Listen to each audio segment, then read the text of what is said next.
Shalom and welcome to Jerusalem Studio. Under President Recep Tayyip Erdogan, Turkey has changed its global positioning system in two important and to some extent overlapping ways. A longtime member of NATO, an alliance created to contain Soviet ambitions, Ankara has recently moved somewhat away from Washington and Brussels and towards Moscow. And as a regional power, Turkey has assumed a proactive policy in the Levant, the Mediterranean, the Caucasus, and the Balkans. Are these ventures or adventures? Is Turkey better off with this break with national traditional policies? To discuss this topic, we're joined from Istanbul in Turkey by Mr. Yusuf Erim, who is TRT World's editor-in-large. Welcome. Thank you. Also joining today's program is Dr. Eytan Cohen Yanarocak, who is a research fellow at the Jerusalem Institute for Strategy and Security at Tel Aviv University. Welcome. Thank you. And with me in the studio here is a TV7 analyst, Mr. Amir Oren. And I'd like to immediately dive into today's topic. Amir, give us a broader understanding on the latest pertaining to Turkey's regional and global standing, for that matter. Well, first of all, one must mention the humanitarian crisis following the earthquake, the many casualties, and hopefully Turkey will recover from that and take care of its wounded and the devastation. Indeed. Now, as regards the global policy adopted by Turkey, if one looks back in an overview, one may say that for many years, Turkey was in a defensive and reactive mode because of the fear of the Soviet Union during the Cold War. And one may also say that even the invasion of Cyprus in 1974 was because Greece was ruled by the junta, by the colonels. And under Erdogan, this has changed. Of course, he has now been in power for 18 years, first as prime minister, now as president. And when one looks at the entire area, let's put it in maritime terms. You see the Mediterranean, you see the Black Sea, you see the Caspian, and one can look at the Balkans, at the South Caucasus, at the Levant, everywhere. There are, one may say, fillers sent by Turkey in a proactive way. Even Bulgaria, for instance, had to remind Turkey that when Erdogan listed several cities which were under the Ottomans but are no longer within Turkey, he also mentioned a Bulgarian town as part of the spiritual Turkey. Which, of course, speaks to the ambitions, or at least the vision, of a greater Turkey, harking back to Ottoman times. Right now, the most current crisis has to do with Nagorno-Karabakh, the Turkish help to Azerbaijan, but there is also the constant crisis with Greece over the Mediterranean, the resource-rich Mediterranean now having to do with gas, in Libya, in Syria, where it confronts Russia. And one can go on and on. Wherever you look, if you are standing right now in Istanbul, as Yusuf is, you see that there are confrontations all around. Not to forget, of course, the jabs going back and forth between President Erdogan and President Macron from France. I'd like to ask you, Mr. Erim, when we're talking about the current situation in Turkey, to what degree is there popular support for the current policies? I actually hear from within Ankara a lot more voices speaking about growing support rather than diminishing support with regard to the Eastern Mediterranean, for instance, or the support to Azerbaijan, from voices that were not so positive towards the Turkish leader just several months back. And on the other hand, we hear a lot of frustration with the rhetoric towards the United States and towards Israel also, and encouraging to shift the current standing of Turkey with regard to its actions there. How do you see everything develop on that stage? Well, first of all, it's very, very important to decipher between what's a government policy and what's state policy. Now, state policy is more permanent. Government policies can come and go and change with the governments. A state policy for Turkey is to protect the territorial integrity of its neighboring countries, because unfortunately, once these territorial integrities start to fracture, it's like a communicable disease in the Middle East. And that's a national security issue for Turkey. So Syria was a national security issue for Turkey. And I truly believe that if there was another government in place, they would have taken the same decisions as well. So some of these government policies shouldn't just be reduced to Erdogan as the view from the West. Many Western analysts say, well, if Erdogan wasn't there, we wouldn't have to deal with this. No, that's not the case. Syria would be the same. Nagorno-Karabakh, helping Azerbaijan. This is, again, a state policy. It doesn't matter who's in power, the AKP, the MHP, the CHP, they all will support Azerbaijan. Libya is a little more of a government policy. Now, Libya is an expansionist, not an expansionist, an expeditionary military operation. Now, this is beyond Turkey's comfort zone normally. This is something that the Turkey of 20 years ago didn't have the capabilities to do, but the growing defense sector, the indigenous defense sector, Turkey becoming a drone power, gave it the capabilities. Erdogan took a gamble, and it looks like Libya is paying off very, very handsomely for Turkey. They had a very strong argument protecting the government of national accord over there, and as such was able to expand its maritime territory with a very, very important maritime deal with the government of national accord over there. Now, as for Turkey's relationship with the West, Turkey's been a member of NATO, I believe, 60 years now, 70 years now, and the West is written in Turkey's DNA. It may shift to the East at times, but it's still anchored in the West. It will only shift as long as that chain allows it to shift to the East. It's still anchored in the West. Its interests still lie in the West. But to not have a good relationship with the superpower on your near abroad like Russia, and for the United States to look at the Turkey-Russia as a black and white issue, that's not fair for Turkey. Unfortunately, things in the Middle East and Eastern Europe are not black and white. They're actually many, many different shades of gray. And the Turkey-Russia relationship is a very important shade of gray for both Moscow and Ankara. Indeed. Dr. Cohen Yanarocak, your perceived view on this? Well, from my understanding, the Turkish position in Azerbaijan, I agree with Mr. Erim, it's a state policy, but I also think that it is very much related with the Turkish domestic policy. Let us not forget that Mr. Erdogan forged an alliance with the Turkish Nationalist Movement Party. So from my understanding, he needs that alliance at home. And given the Turkish historiography on the Armenians and the historical rivalry between the Turks and the Armenians, from my understanding, he is using the Nagorno-Karabakh as an opportunity in order to divert the public attention from the coronavirus crisis, from the unemployment, and for his, let me say, real headaches. So in this regard, he's possessing a very aggressive foreign policy. He is active in the Eastern Mediterranean. Again, Greeks are considered as historical rivals.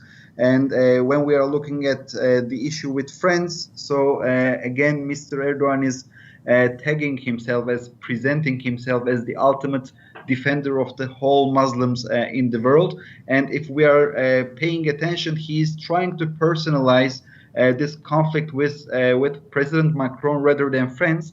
And he, from my understanding, he is hoping to see that Mr. Macron will lose the elections, and instead, if a new president will come to the palace of Élysée, so from my understanding, he will also normalize his relations with France. And let us not forget, as far as the relations with France is concerned, the recent measures that President Macron mentioned is very crucial step against Turkish foreign policy. As we all know, the Turkish Directorate of Religious Affairs, they are dispatching every year imams to France, to Germany. So in case that France will ban these imams, it will create a new example for also other nation states in European Union, and it will create a domino effect, which will basically create a huge headache for Ankara, because thanks to the Directorate of Religious Affairs, Ankara has an enormous influence on the Turkish diaspora. So this is something big-rooted, and what we are seeing today is only the tip of the iceberg. Mr. Harim, your response? I think what's going on between Turkey and France is a lot bigger than just appointing a couple of imams. I think what's playing out with this power competition, especially in North Africa, Turkey slowly rolling into areas that are known to be France's backyard, areas of their former colonial power, especially Libya. Now Turkey getting deeper and deeper into the Sahel and Maghreb, meeting with these African leaders, improving relations with Algeria, Tunisia. Again, these are French stomping grounds.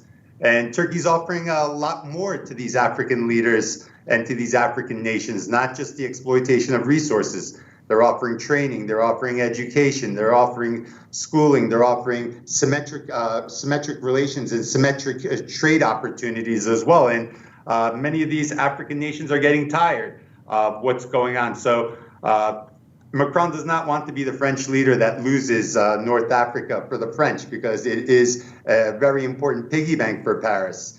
So I think that this step by Erdogan to make Turkey's presence and influence felt in an area that France normally monopolizes has definitely spooked Paris big time. And Macron is trying to find ways to lash out at Erdogan, trying to stop and put stumbling blocks in front of him, slow down Turkey's speed as it continues to reach its arms deeper and deeper into Africa. Dr. Cohen Yanarocak, your response to that? Well, I do agree with Mr. Erim. This rivalry is also, we can see this rivalry also in Libya, in Lebanon, in Eastern Mediterranean. It's not a secret that the two countries have clashing interests. I agree, but again, from my understanding, the most important issue for Mr. Erdogan now, that it is causing him to raise his voice, from my understanding, is the Turkish diaspora in Europe. Indeed. Mr. Owen? There are two separate themes here. One is religion and the other is strategy. One cannot avoid the impression, and the Turks are right to be offended because of it, that France and other countries have been blocking Turkey's entry into the European Union because they did not want a very big Muslim country with equal voting rights because of its population in a Christian union. This is unavoidable. And Turkey has been the only Muslim member of NATO, a very, very faithful member. It contributed the largest land contingent in the Korean War. It housed American medium-range missiles, the Jupiters, which the Americans took out of Turkey in exchange of the Soviets taking their own missiles out of Cuba in the 1962 crisis. And right now, we see that the Americans are trying to walk back from the crisis, which was created after the Turks had no alternative but to buy the S-400 system, after the Americans refused to sell their own. And we see that the Americans are saying, yes, we canceled the F-35 contract, but we are not going to have any sanctions yet because there is no timeline in the legislation. All we are asking the Turks right now is not to operationalize the S-400 system. So there are feelers, there are approaches in order to diffuse the crisis. Indeed. Mr. Harim, to what degree is the acquisition of the S-400 a contentious matter between Ankara and Washington from Turkey's perspective rather than the U.S. perspective? Well, from Turkey's perspective, the S-400 was not the first choice. They wanted to buy Patriots. When the Patriot deal didn't happen, they went to China. They tried to buy an air defense system from China. That fell apart. And then they ended up buying the S-400. So S-400 was the third choice. Now, Turkey has stated on many, many occasions that this is going to be a standalone operating system. It's not going to be integrated into NATO's radar system. So it's not a threat to NATO. And Turkey has offered to have technical working groups on the matter with the Americans to ease their concerns. But America doesn't seem to be taking steps towards the S-400. And the S-400 seems to be very, very convenient for America, actually. They're using right now sanctions as a sword of Damocles just hanging over Turkey's head. And it's something that it looks like Congress will use in the future as well to threaten Turkey with sanctions anytime it sees something that's not going to happen. But I don't think Turkey's going to keep the S-400s in the box. This is definitely something that it's going to use, especially as the Eastern Mediterranean heats up. We've already seen the S-400s tested out in Sinop, and I expect them to most likely be positioned along the Aegean and Mediterranean coast. Indeed, which faces other NATO allies of Turkey itself. This raises questions. To what degree was this acquisition actually, even though, according to the timeline, it was indeed the third option for Ankara, to what degree was this implemented in Turkey's defense infrastructure in order to basically also deter its Western neighbors, which happen to be also NATO allies? Well, I think it's very important to remember that throughout the Syrian conflict, there have been over 700 missiles that have entered Turkish territory. Turkey didn't have any type of air defense, so air defense was a necessity. So I don't really think this was meant to deter NATO allies. It was a necessity. Now Turkey has some indigenous air defense delivered, the Hisar A system, and also in the pipeline, Hisar O, which is a mid-range, and a Hisar U coming out in 3 years, which will be a long-range air defense. And that will definitely ease up Turkey's need for an air defense and allow some type of layering for air defense. But when we think about what's happened in Iraq over the past decade, what's happened in Syria over the past decade, what's happened in Ukraine over the past decade, in Crimea over the past decade, these are all Turkey's neighbors and all conflicts. There could be more. And Georgia could heat up. Azerbaijan is heated up. Something could happen in Iran. So there's this constant threat of some type of kinetic engagement going on Turkish borders. So I highly doubt purchasing the S-400 was a message to NATO or meant to be a threat to NATO.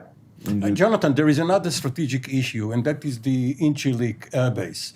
The Americans have grown tired of fearing that each time there is a crisis in U.S.-Turkey relationship, the base would stop acting for a while. Or even if there is a domestic Turkish problem like the coup a few years back. So right now, the State and Defense Departments are looking for other options.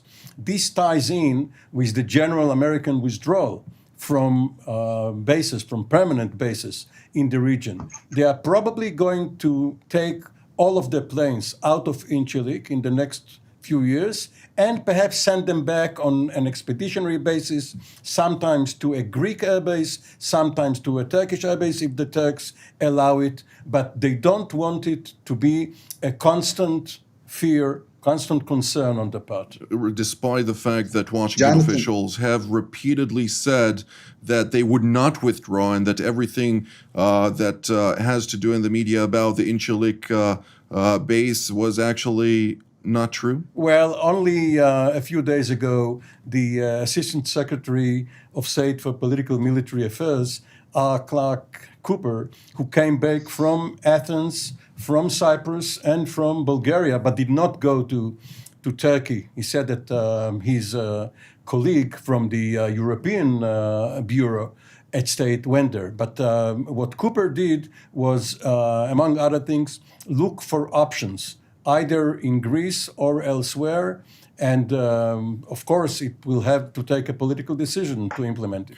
Dr. Cohen Yanarocak, I'd like to ask you a point about the S-400 surface-to-air missiles, which is the most sophisticated Russian-made surface-to-air missiles or anti-air missiles.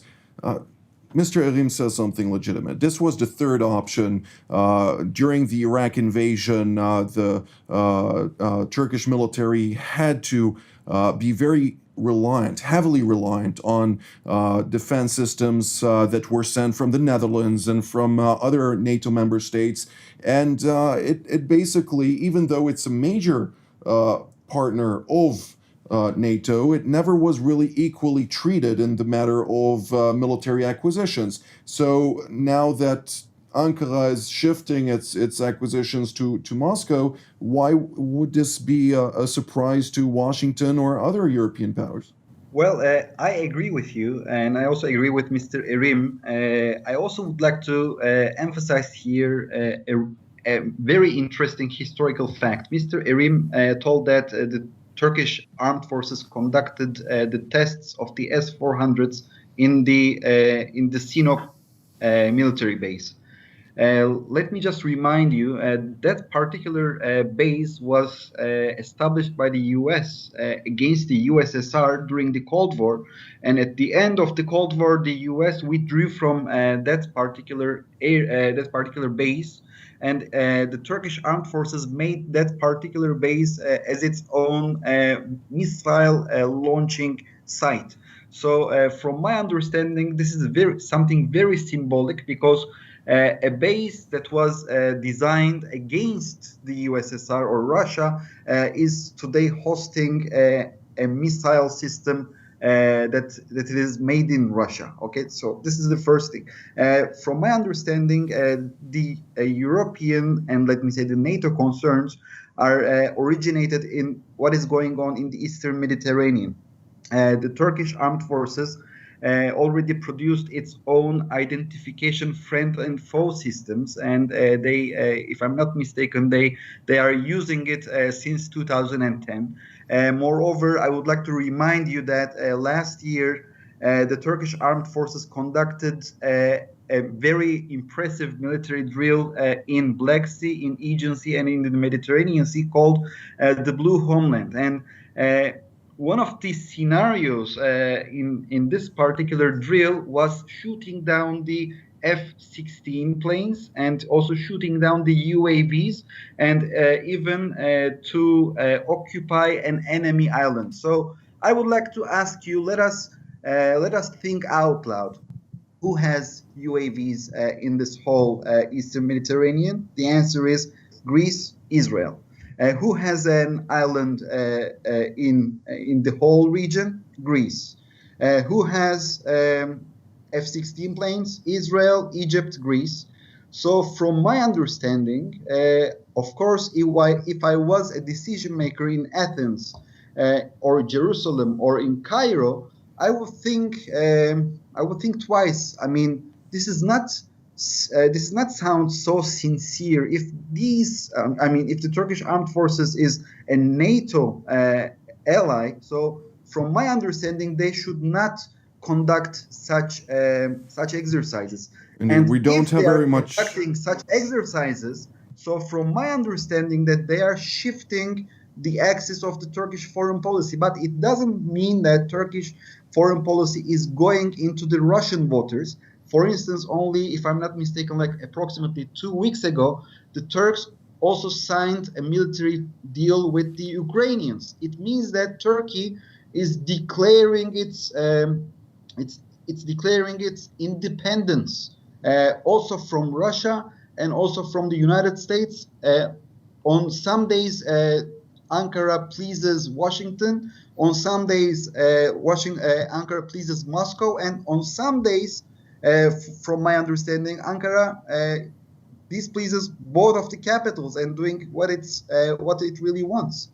Indeed. I'd like to know that we don't have very much time, so I'd like Mr. Erim to be able to respond, and we'll have to come back to this topic because we didn't touch on many issues pertaining to Turkey's foreign policy. Mr. Erim, please. Well, first of all, Turkey has been conducting military drills with Greece as a scenario since I can remember. Turkey and Greece are historical rivals, and military drills are preparation. And when you view national security threats and possible war scenarios in your region, Greece has always been a possible war scenario for Turkey. So I don't view that as shifting. I view that as military preparedness, and it's definitely a drill that always needs to be undertaken, because you never know what the future can bring. When it comes to Turkey flexing its muscles and being independent, definitely. Improving the relationship with Moscow was a hedge against Washington. Improving the relationship with Kiev is a hedge against Moscow. And this is very, very important to be able to have counterbalances to these relationships with superpowers. Otherwise, the relationship gets very asymmetric in nature. But when these capitals understand that you have alternatives, it brings a lot of symmetry back into the relationship.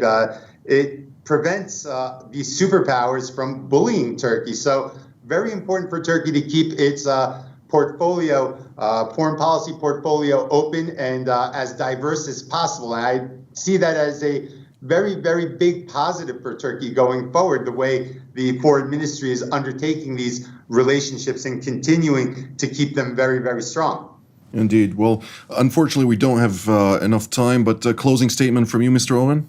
Well, Turkey has many interests and many projects in the region, in the larger region, but it does not have many allies, except for Qatar and perhaps the Hamas regime in Gaza, because of their common support of the Muslim Brotherhood. Almost all other regional powers are arrayed against Turkey. So we can see, for instance, that in the Idlib area, the Russians have not hesitated to hit at Turkish or Turkish-affiliated troops. Well, unfortunately, this is all the time that we have for today. So I'd like to thank Mr. Erim and Dr. Cohen Yanarocak for joining us for today's panel. I'd like also to thank our TV7 analyst, Mr. Amir Oren, and to thank our viewers as well. And we will see you next time. You just watched TV7 Jerusalem Studio. We encourage you to pray for the challenges raised in today's program. If you were blessed by our production, please consider supporting TV7 Israel. The details of our respective bank accounts for donations from Europe and the United States appear on the screen. Your generosity allows us to continue to serve God's calling, to broadcast content that truly matters through TV7 Israel from Jerusalem.